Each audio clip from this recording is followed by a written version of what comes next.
Matthew 24 is the final discourse of the 5 blocks, really, of Jesus' teaching, arranged in 5 blocks, as Professor Bacon pointed out. Not everybody agrees with him, but I think it's perfectly obvious that Jesus is the new Moses, bringing the new covenant, not the old covenant, because the new covenant is going to be unlike the old, it says in Jeremiah 31. Covenant is a serious word. That's the word that binds human beings and God. God's terms are the terms of God's covenant, and he expressed it all through Jesus the Messiah. The confusion that reigns on this particular section of Scripture is really amazing, because there's a great muddle as to what Jesus was talking about. And you're going to have to think as a Hebrew and not as a Westerner. As it turns out, Jesus was not talking about the destruction of that temple. He was talking about the destruction of another temple. Now, that's not at all impossible for the following reason. In the Old Testament, in Daniel 11, you have the abomination of desolation text, Daniel 11:31. That's where Jesus is getting this information from. He loved the book of Daniel. There are 70 or 80 references to every chapter in the book of Daniel, 1 through 12. Every single chapter in Daniel is referred to in the New Testament.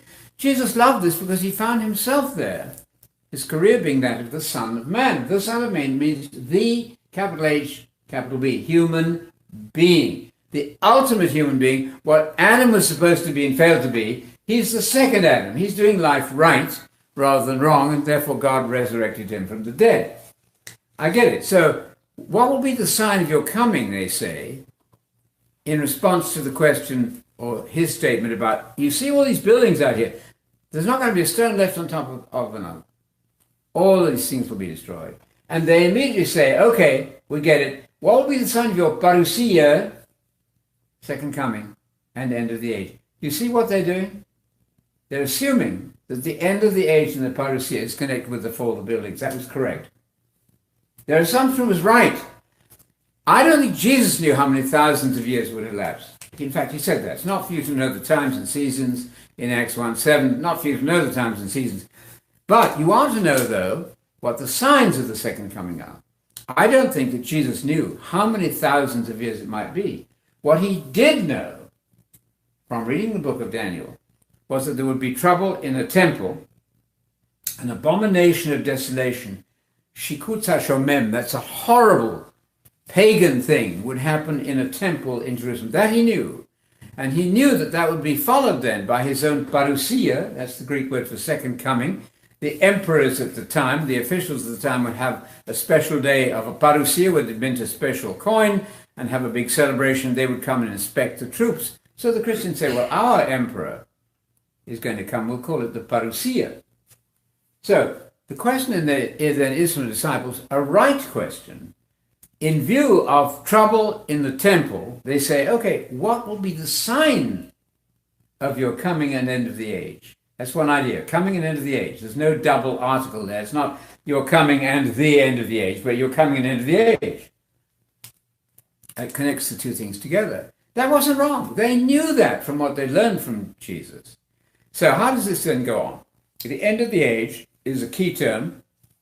In order to situate yourself in the biblical scene, you need to know the end of the age occurs in Matthew, 5 times? So Matthew 28:20, Matthew 13:39, 40, and 49, Matthew 24, verse 3, yes. End of the age. Well, people don't know where they are in the biblical chronology, and they don't know what time it is. They don't know where they are. They think they're going to heaven as a disembodied soul when they die. That's very misleading. Daniel, of course, is a 600s BC prophet, 7th century, right? Mm-hmm. Now, the critics have really done a number, as we said, done a number on him. They said, oh, no, well, you can't prophesy stuff ahead of time, so Daniel couldn't be written when Daniel was alive. It must have been written in the 2nd century BC. This is the standard line that your children, if you sent them to a liberal theological college, they would learn this. Daniel was written by Pseudo-Daniel in the 2nd century BC. There was a very fierce Hitlerite person called Antiochus Epiphanes IV, who was really a vicious Hitler figure. And he tried to butcher all the Jews and kill them. He's God manifested, a God-bearer, and they minted coins for him, and he was terribly anti-Semitic. And so he was, if you like, the Old Testament Antichrist. Mm-hmm. Those prophecies then are recorded not only in the Bible, but they are and written by Daniel from the 600s forward, but they're also recorded in the books of Maccabees. The Jews looked at the prophecies of Daniel, they said, wow, this Antiochus must be the abomination of desolation. In a sense, they weren't wrong. He was an abomination of desolation, a person standing where he ought not to, in Mark 13, we'll get to that point later. But standing where he ought not to. And they said, well, this fellow that we're witnessing, he was so cruel that he strung the babies of mothers, newborn babies, were strung around their mothers' necks and made to parade in the streets. Vicious anti-Semitism. But Jesus, you see, read those same prophecies. He says, well, no, yes, that's true, but it's only partially true. In other words, he could read those prophecies in Daniel and say, you ain't seen nothing yet. That's my Georgian, right? Yes, that happened in type with Antiochus Epiphanes IV in 167 BC. He died, I think. Yes, that happened, but it's going to happen again. So you're going to see that all the problems and difficulties for commentators in Matthew 24 have circled around the famous verse 24-29. And then they will see, I'm going on there, they will see the Son of Man coming in power and great glory. All of you Adventist people, not Seventh-day Adventists, but you're all Adventists out there, most of our audience, you're believers in the second coming as a reality, a real historical event to come. You can hear there the day of the Lord, can't you? But notice the key words, immediately after the tribulation of those days.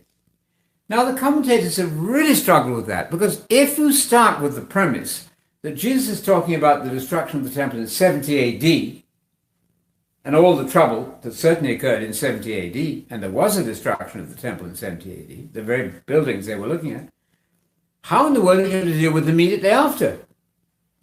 This has given the critics, the really anti-God people, a good excuse, if you like, good in quotes, to say, well, Jesus was wrong. A whole lot of scholars, not really, unbelieving scholars out there say, well, look, clearly Jesus got it wrong. He said immediately after. How are you going to deal with that? Well, if you look at even the word biblical commentary, the man there, the author, struggles with all that. He said, well, I think obviously Matthew edited that wrong. Now, then they came up with a crazy idea that this collection of sayings in Matthew 24, they love to split it all up, pull it all apart, and make it incomprehensible. Matthew just got this wrong. Poor old Matthew. He didn't know what he was talking about. I don't accept that. I think these are the words of Jesus. If you haven't got scripture, you've got nothing. So immediately after, so parallel to Matthew 24-29 is Mark 13-24.